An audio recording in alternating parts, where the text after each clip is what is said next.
Hello friends, welcome back to your channel English text analyst. Friends, সবাইকে আজকে happy হোলির আন্তরিক শুভেচ্ছা ও ভালোবাসা জানাই। আজকে হোলির রঙে সবার জীবনে রং লাগুক, এটাই আশা করি এবং ভগবানের কাছে প্রার্থনা করি। ফ্রেন্ডস, আমরা আজকে ভার্বের ক্লাসিফিকেশনস পড়ব। আমরা একটুখানি দেখে নেব যে ভার্বের ক্লাসিফিকেশনস গুলো আগে, তারপরে আমরা আসব ডেফিনেশনস এবং তার এক্সাম্পলসে। তো চলো আমরা একটুখানি দেখে নিই। আমরা ভার্বকে বেশ কয়েকটা প্যাটার্নে এখানে ভাগ করব। বিভিন্ন বইতে বিভিন্ন রকমভাবে আলোচনা করেছি। আমি তোমাদের কাছে যতটা সম্ভব সহজভাবে প্রেজেন্ট করার চেষ্টা করব, ঠিক যেমন করে আমি আমার স্যারের কাছ থেকে শিখেছি। Let's have a look. প্রথমেই চলে আসবো ভার্ব প্যাটার্ন এ। দুটো ভাগে ভাগ করব এখানে আমরা, প্রিন্সিপাল ভার্ব আর একটা হচ্ছে অক্সিলিয়ারি ভার্ব। প্রিন্সিপাল ভার্ব মানে তোমরা সবাই জানো প্রধান ক্রিয়া, আর অক্সিলিয়ারি ভার্ব মানে হচ্ছে হেল্পিং ভার্ব বা সাহায্যকারী ক্রিয়া।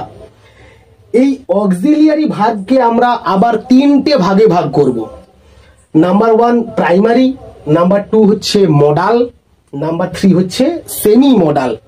ভার্ব প্যাটার্ন বি অর্থাৎ প্রিন্সিপাল ভার্বকে আমরা আবারও দুটো ভাগে ভাগ করব।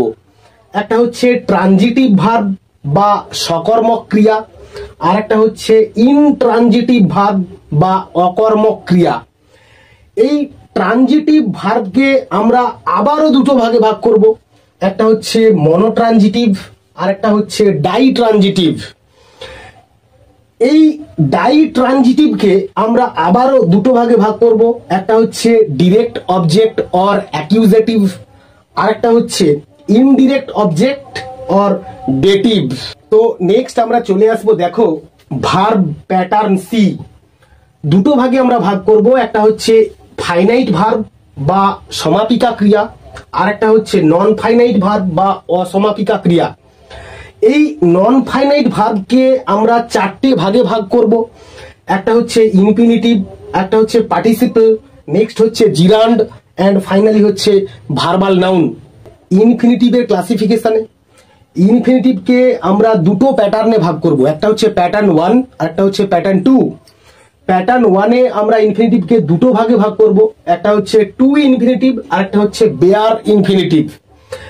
ইনফিনিটিভের প্যাটার্ন 2 কে আমরা তিনটে ভাগে ভাগ করব।